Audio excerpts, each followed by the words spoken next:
they think? I mean, I was just reading this morning, some of these sightings, again, by military pilots who know the difference, estimate that these are objects moving at 15,000 miles per hour, for example. I mean, that's so much faster than any object, human-made object, has ever traveled that we're aware of. So what do they think that is? What's the going theory on this?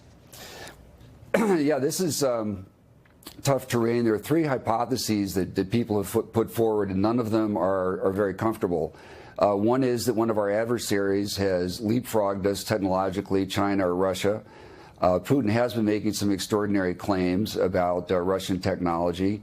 Another theory is that these are some test aircraft of the U.S. I think we can discard that now with the Navy itself acknowledging these are not American. And the third popular theory, of course, is that these may be from some civilization elsewhere beyond our solar system.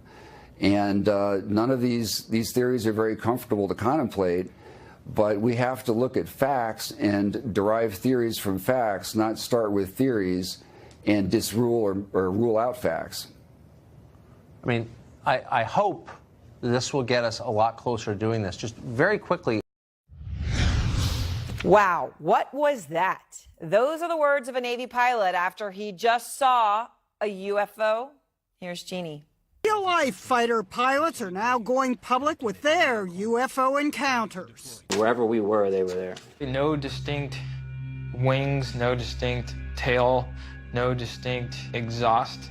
There were a spate of sightings by Navy pilots back in 2014 and 2015 along the east coast of the U.S. The government even released a couple of videos. My gosh. Showing unidentified objects on cockpit sensors. And another thing that strikes me as important is that this is the Pentagon saying we did pursue research and investigation into unidentified aerial phenomena. And now you can't research and investigate something that's science fiction and doesn't exist, right? That's right. I mean, they're obviously looking at this phenomena as something real. Talk about out of this world. Navy pilots are claiming they've spotted UFOs nearly every day for 2 years. Wow, look at the fly. Here with more former Deputy Assistant Secretary of Defense for Intelligence, Christopher Mellon. Christopher, do you believe the UFOs exist? We know that UFOs exist. This is not no longer an issue. The Navy itself has publicly acknowledged the fact that they exist. And Navy pilots, active duty pilots, have gone on the record in the New York Times acknowledging the fact that they exist. So the issue now is, why are they here? Where are they coming from? And what is the technology behind these devices that we're observing? Are there indications that these unidentified flying objects are doing things? But no, I mean, I think the bigger question to me is the fact that this story comes out and nobody's paying attention to it. That's what I'm saying. That is shocking to me that this has not garnered more calls for investigations. People saying no one's trying to debunk these guys, they're saying they're crazy. I mean, there's clearly some there. There's there. Tom, you had a piece written today, why the UFO story is far more interesting than you think. Why is it? So I was working on this for a while. I've always been very interested in this phenomenon, but the basic points are that we have seen characteristics from these objects, whatever they are, that suggest intelligent control, adaptive responses in terms of interaction with US naval aviators, British aviators. We have seen technology on these platforms that is far in advance either of the United States. It is not the Americans. I'm extremely confident of that. And if it is not the Americans, it is not the Chinese or Russians, because their developed platforms in operation are far inferior, even on hypersonics where they're pretty good. The basic point is, though, and this is the US government understanding, we don't know what it is. We don't think it's from Earth, but we don't, or any known government on Earth. So we need more analysis. And, you know, I was speaking to Nick Pope earlier today, who's headed up the British government's UFO arm. And he said, look, a lot of these sightings are, you know, things that could be explained. But a lot of them aren't, and these videos aren't explainable, so we need more analysis. Here's reputable people talking about this. Take a listen.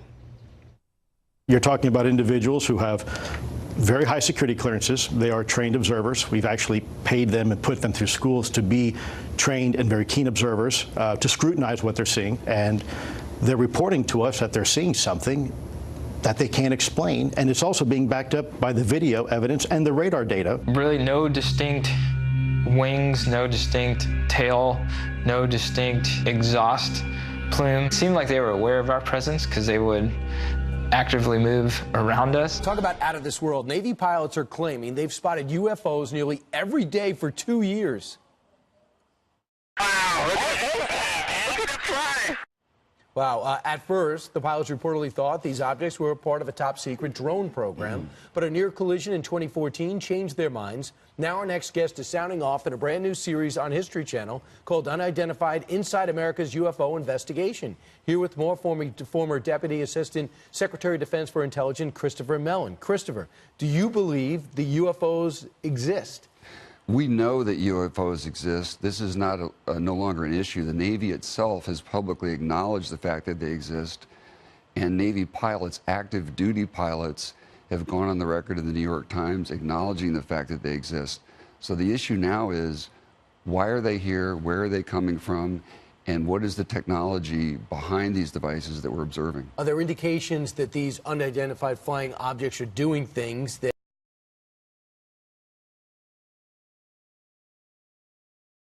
It's April 1966 and more than 200 students and a dozen teachers at 2 Melbourne schools are sure they've just had a close encounter. This is Australia's most famous UFO sighting.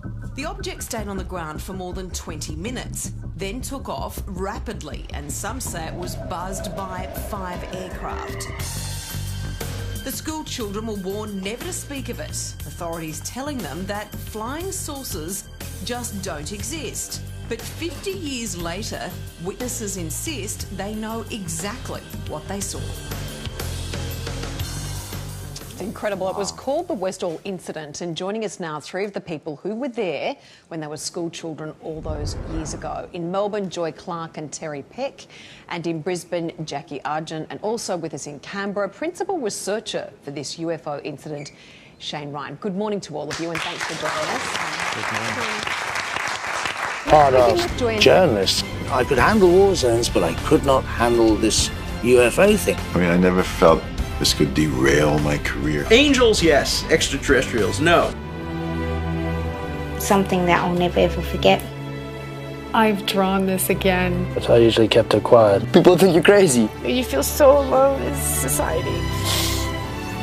Why is it we stretch ourselves to expand what we know and to admit that we don't know? Would you like to see him again? Yes. And if you saw him again, what would you do? I'll ask him some questions. What would you like to ask him? I'll ask him what is he doing on Earth and what does he want with us.